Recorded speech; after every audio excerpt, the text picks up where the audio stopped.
not a widow and you came. Oh, that's so sweet. Okay. Spoiler alert. My husband died. Yep. Right out of the chute. My husband died. A while ago. 5 years. Enough time for me to find closure, right? But here's the thing about closure. It doesn't fucking exist. Because I'm still coming to terms with the fact that while Ron will always be a part of my life, Ron, that was his name, but sometimes I call him my husband because it makes me feel like he still is. Because I'm still coming to terms with the fact that Ron can't be my life because I'm alive and he's not. I mean, I had a friend whose boyfriend died and boom, he went right on Facebook to look up all his old boyfriends. Next. But then he couldn't remember their last names. Yeah, true story. It has to be something between closure and finding somebody else, because it's still hard for me to grasp the concept of being with somebody else. You know, even when I am, it's like Ron is still there and yet he's not. I'm living in a surrealist painting.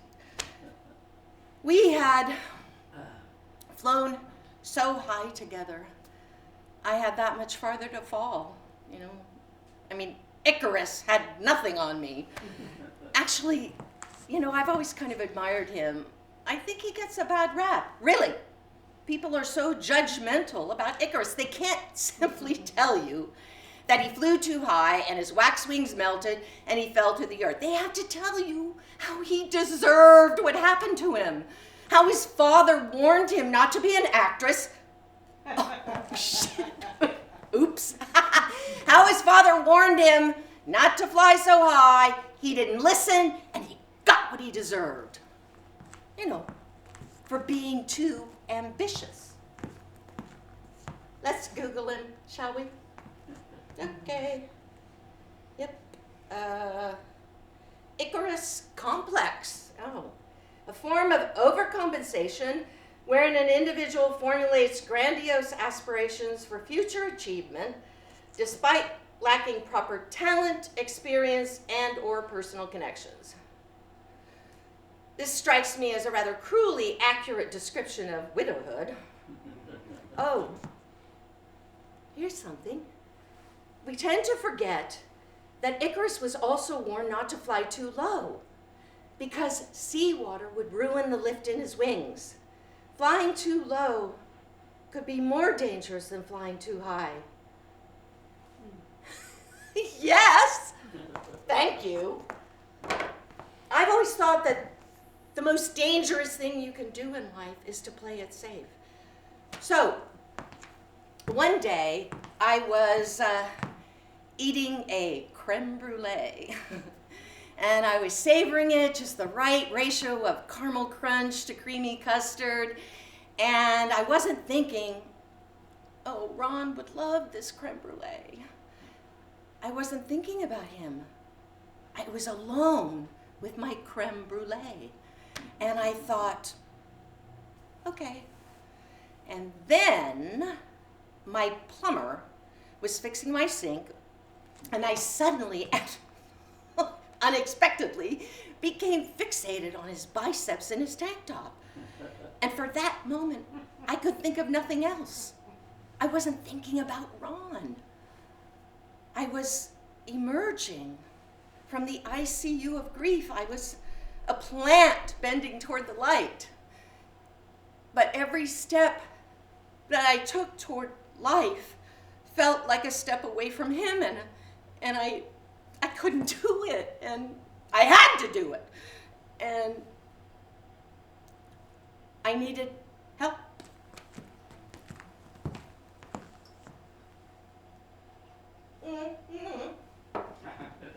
So, I began treatment with myself as therapist because, bizarrely, after repeated attempts to find a grief therapist to no avail, I gave up. I mean, it shouldn't be this hard. I'm grieving. My therapy regimen, the exposure therapy of online dating. Yeah, that's right. I started therapeutic dating. I also had a less clinical reason, I just wanted a diversion. And online dating, especially in the scrolling phase, looking at pictures, reading profiles, it's sort of like window shopping. Safely outside the store, nobody to accost you with, "Can I help you with something?" "Yes, you can help me by leaving me the fuck alone."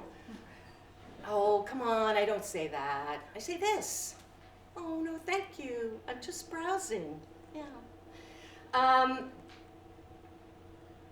I don't remember the exact moment when I went from window shopping to stepping inside the store, trying to follow the rules of Gary, a classmate of mine from UCLA who has been online dating for over 10 years. He has been my dating doula. And it goes like this: scrolling to contacting, first text, then the first phone call, then meeting for coffee or a drink.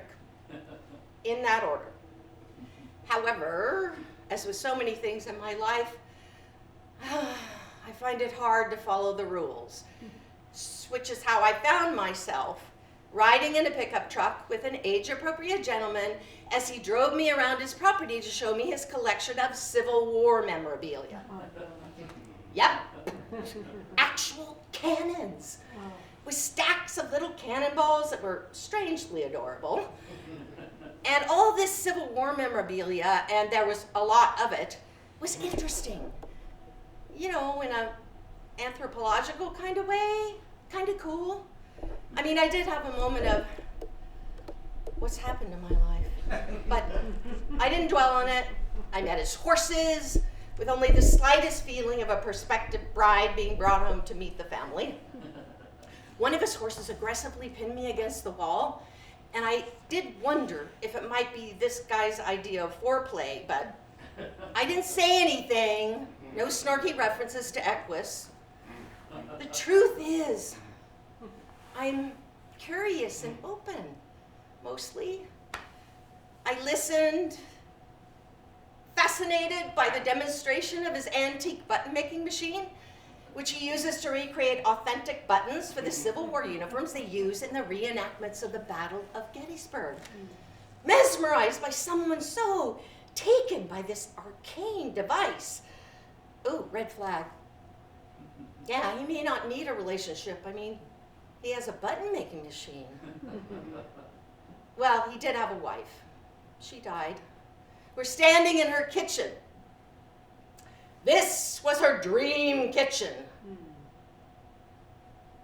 I was stunned. It was utterly generic. Imagine if Home Depot had a one-night stand with Target and they gave birth to a kitchen. I had to get out of there. A quick review of his horse feeding schedule made it obvious he cannot leave his home. They must be fed 3 times a day on schedule. These 1,000-pound animals will apparently drop dead if they miss lunch. And after the presentation of the kitchen, he slipped in how he hates to cook before showing me his bedroom. Okay, I get it. Wants a home-cooked meal and sex. The currency of love. Cherry pies and blowjobs. Only this guy wants delivery. Oh, maybe the online thing has him confused. He thinks confusing me with DoorDash, Up until this point, there's been minimal touching. And now we're at the moment of parting. A particularly fraught moment in the world of drive-by dating. We put a period on it, an exclamation mark, 3 dots. So we're standing face to face and boom, 0 to 60, his lips are on my face. I mean, lips is too specific. When you get hit by a bus, you don't know where it hit, you just know that it did. And after this aggressive, hard, closed-mouth kiss, he's pawing my body, running his hands down me in this weird way. Oh my God, of course. He's grooming a horse. Maybe he's out of practice with humans. Or maybe I'm the first person he's kissed since his wife died. Maybe he's lost and lonely without her. Maybe he's just trying to find his way home, like me. I feel compassion for him welling up in me in direct proportion to the miles I put between us. I won't be seeing him again, but he'll always be my first date. Yeah. I can't believe I'm using that word. I mean, can you be 70 and go on a date? I mean, I never dated, not even in high school. My first serious boyfriend would come by and I'd get in his VW bus and we'd go off and have sex. I mean, I was a hippie.